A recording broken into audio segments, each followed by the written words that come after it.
parece.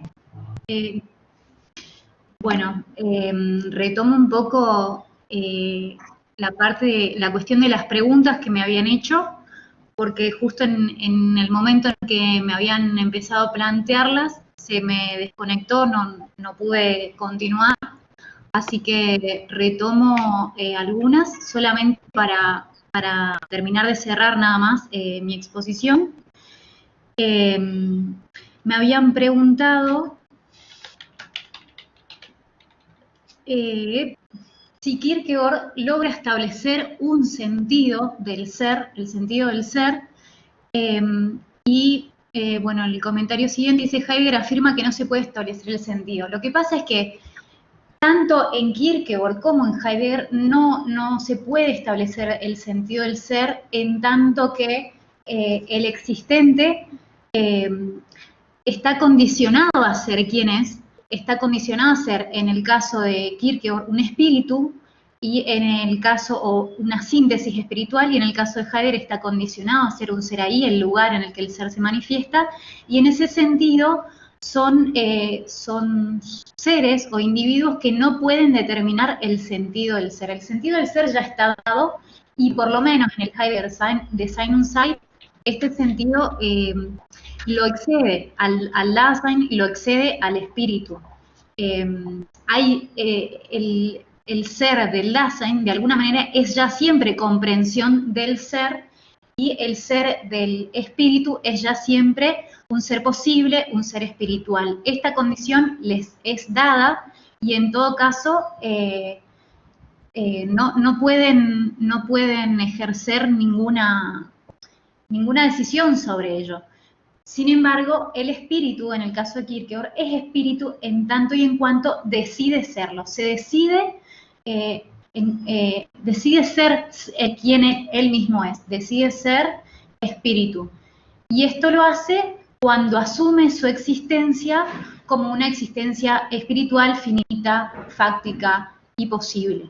Y en el caso de Heidegger, también hay un paso de la existencia inauténtica a la existencia auténtica, ¿no? Das Man, o el uno, que pasa a ser un Dasein cuando asume la forma de ir muriendo, ¿no? Cuando asume su propia finitud.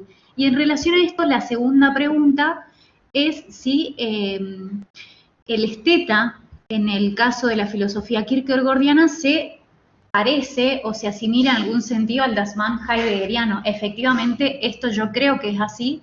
Ambos viven o tienen una existencia inauténtica.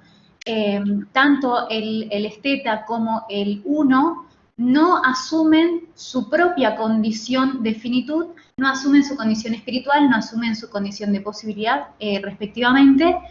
Y entonces, en este caso, yo creo que encuentro ciertas similitudes entre ambas figuras. El esteta, que vive de manera inmediata, que tiene relaciones fugaces, que no compromete su ser íntegro y total en sus relaciones, sino que puede elegir una cosa, puede elegir otra, va saltando de una relación a otra, pero en esas relaciones no se compromete a sí mismo, no pone en juego todo su ser, sino que solamente son relaciones efímeras que van y vienen, pero que no lo constituyen y no configuran su historia personal.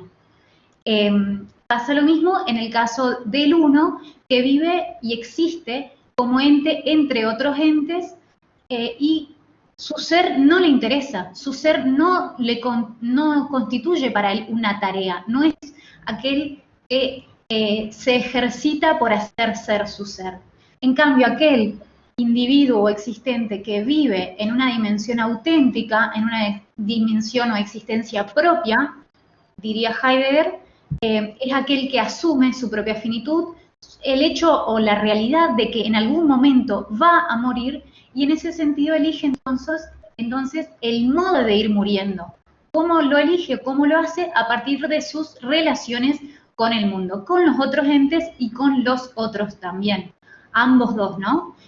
En el estadio estético, para Kierkegaard, todavía no hay decisión, todavía el individuo se mueve en el plano de la inmediatez, de la fugacidad, de lo superficial, y recién una vez que se decide por un modo de ser particular, es cuando toma la decisión y entonces da lugar a la finitud en su existencia y se vuelve de alguna manera espíritu, asume su condición espiritual, pasando así a un estadio ético. También algo que me habían preguntado si este estadio ético entonces es más cercano al religioso.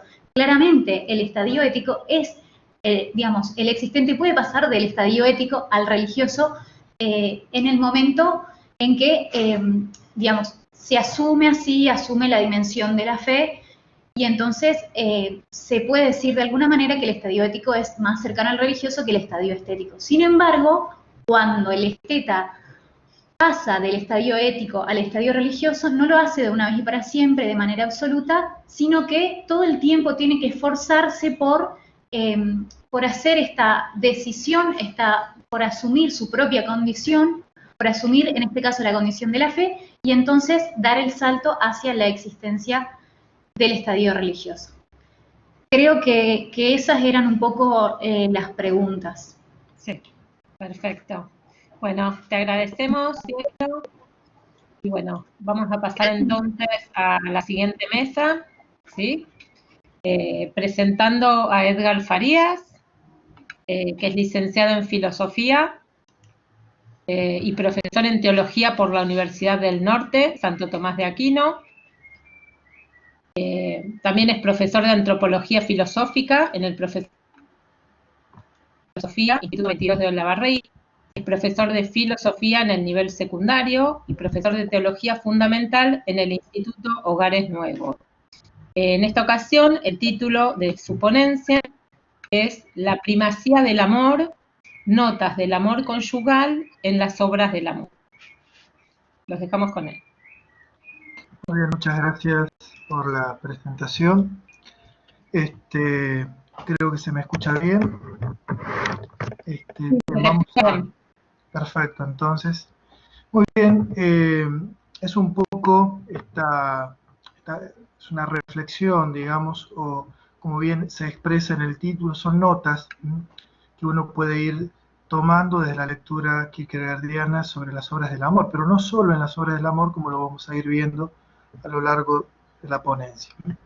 Lo interesante es pensar que el tema del amor está presente en toda la producción literaria de Kierkegaard. De algún modo sus papeles corroboran que era una preocupación primordial de su vida, no solo, aunque también, digamos, por el resultado negativo de su noviazgo con Regina, sino que también hay una postura de un principio, digamos, ante la existencia. Larrañeta, filósofo teólogo fallecido ya en el 2002, en un estudio